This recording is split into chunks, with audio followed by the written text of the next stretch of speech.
안녕하세요. 골드만 삭스입니다. 오늘은 고생대에 대해서 그리고 이제 그 당시에 이제 산소 농도가 얼마였는지에 대해서 알아보겠습니다. 고생대는 5억 4천만 년 전부터 2억 5천만 년 전까지 약 3억 년간의 기간이 되겠습니다.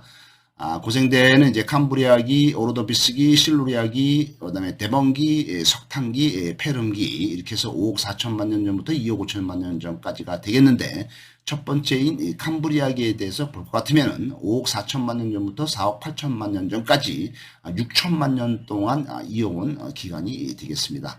이때는 이제 최초의 눈이 달린 동물인 삼엽충이 등장을 해서 얘네들이 이제 고생대 말기까지 거의 한 3억 년간 번성을 하죠. 그래서 이제 고생대 말에 멸절을 하죠. 그 다음에 이제 고생대 캄브리아기 때는 다양한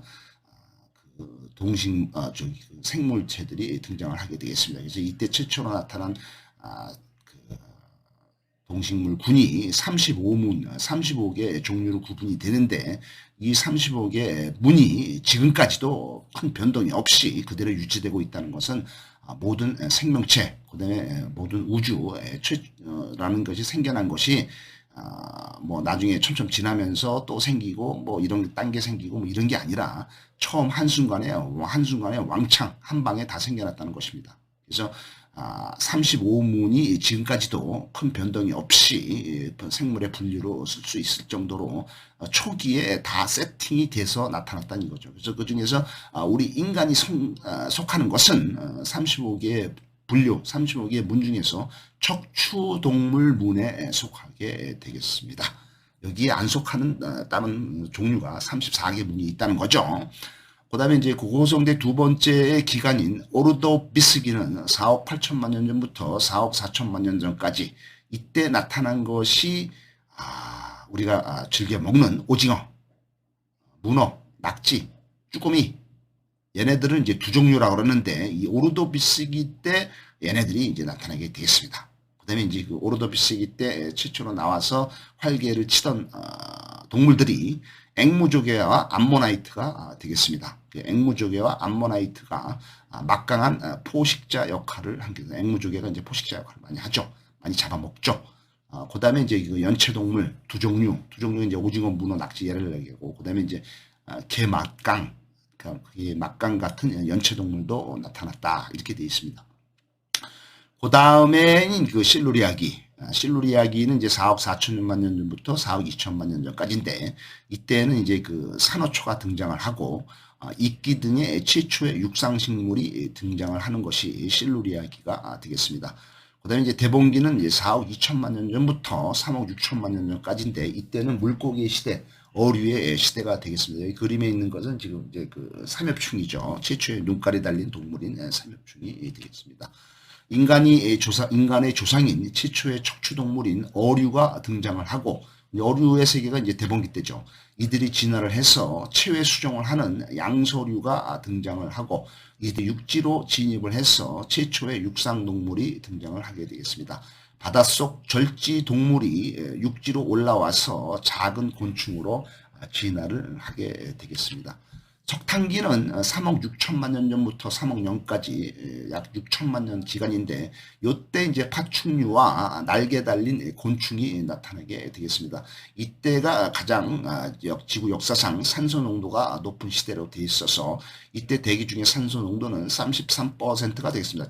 참고로 지금 현재 대기 중 산소 농도는 21%가 되겠습니다. 산소 농도가 높기 때문에 대사 활동이 활발해지고 그다음에 이제 그 에너지인 ATP를 만드는 게 상당히 활발해져서 에너지 생성 효율이 높아지면 인해서 모든 동식물들의 덩치가 엄청나게 커지게 되겠습니다. 그래서 곤충의 지금 그 당시에 이제 잠자리의 조상인 메가네오라 얘가 나타나는데 얘는 날개를 펼치면은 거의 길이가 2m나 되는 엄청나게 큰 잠자리가 나타나게 되겠습니다. 그래서 딴 것들도 다 이게 이 당시에 나타난 지네라든가 무슨 정갈이라든가 뭐 이런 것들이 엄청난 크기의 모양이 정갈도 엄청나게 크죠. 이런 되겠습니다.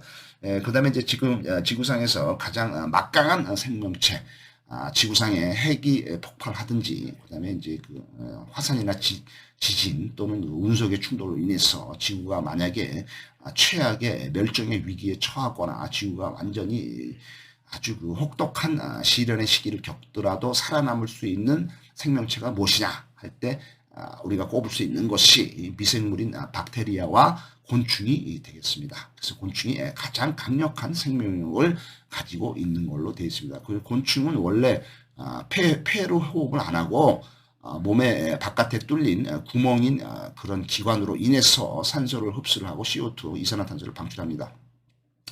곤충은 이제 혈관이 적고, 그러니까 뭐 핏줄이 적은 거죠, 피가. 그다음에 이제 폐가 없어서 몸 전체에 산소를 나르지를 못하기 때문에 큰 몸집을 만드는 데에는 한계가 있습니다. 하지만은 대기 중에 산소 농도가 매우 높아지면은 곤충도 덩치를 키울 수가 있게 되겠습니다. 산소를 많이 흡수를 할 수 있기 때문에 원래 한계가 있지만은, 그래서 육지에서는 식물이 번성을 해서 양치식물, 석송류 이런 것들이 등장을 하고, 체내 수정을 하는 바깥에서 체외 수정을 하는 양서류가 아닌 체내 수정을 하는 파충류가 등장을 하게 되겠습니다. 이게 이제 고생대 얘기죠. 산소가 늘어나면서 이제 그렇다 된 거죠. 이들은 모두 무국류가 되겠습니다. 무국류라는 것은 해골, 뇌에 구멍이 없는 것이 무국류가 되겠습니다. 파충류죠. 그래서 인간은 이제 인간의 뇌를 여기 보시면은 두개골 광대뼈 밑에 한 쌍에 구멍이 있어요. 구멍이 있어서 인간은 이제 구멍이 있어서 단국류가 되어 있습니다. 한 쌍이기 때문에 단국류죠. 그렇지만은 이 파충류라든가 얘네들은 뇌에 구멍이 없다는 얘기죠. 그래서 구분은 이제 그런 식으로 한 거다. 그래서 이제 폐렴기는 이제 3억 년부터 2억 5천만 년까지 되겠습니다. 고생대 초기에 처음에는 이 동물들이 무척추 동물이 많았죠. 그러니까 뼈가 없는 거죠. 무척추 동물이 있는 삼엽충 이런 애들이 이제 고생대 말이 되면서는 뼈가 있는 척추 동물한테 밀려서 삼엽충 이런 무척추 동물이 멸절을 하고 전멸을 하고 덩치가 큰 공룡이 등장하고, 그다음에 이제 연골 어류, 이제 뼈가 약한 연한 상어, 가오리 이런 것들이 이제 고생대에 등장을 하면서 상당히 이제 세력을 확장하게 되는 걸로 되어 있습니다.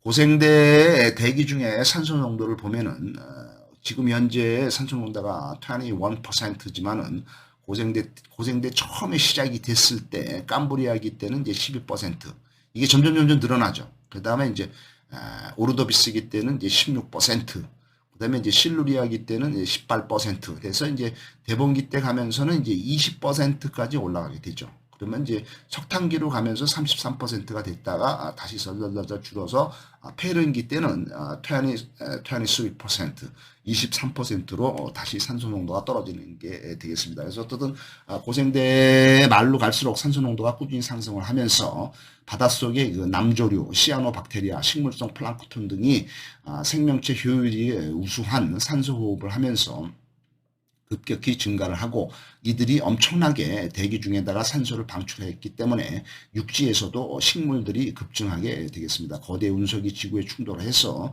화산재를 대기 중에 잔뜩 만들거나 화산이 폭발해서 화산재가 대기 중에 가득 차면은 식물들이 광합성을 못하게 되고, 햇빛을 가려서 그렇죠. 산소 농도가 급격히 감소를 하게 되는, 식물들이 이제 못 자라니까. 그래서 대멸종 전까지 산소가 증가를 하다가 운석이 충돌을 해서 뭐 지구상에 이제 화산재가 많이 덮여서 이제 햇빛이 못 따라서 식물들이 못 자라는 것도 있고, 화산이나 지진 폭발로 인해서 어떻든 화산재가 대기를 덮어서 햇빛이 못 들어오면서 식물들이 죽고 뭐 이러면서 대기 중에 산소 농도가 급격히 감소하게 되겠습니다. 그 오랜 세월을 버티면은 다시 이제 산소가 점점 이제 식물들이 다시 자라고 산소가 늘어나게 되겠죠.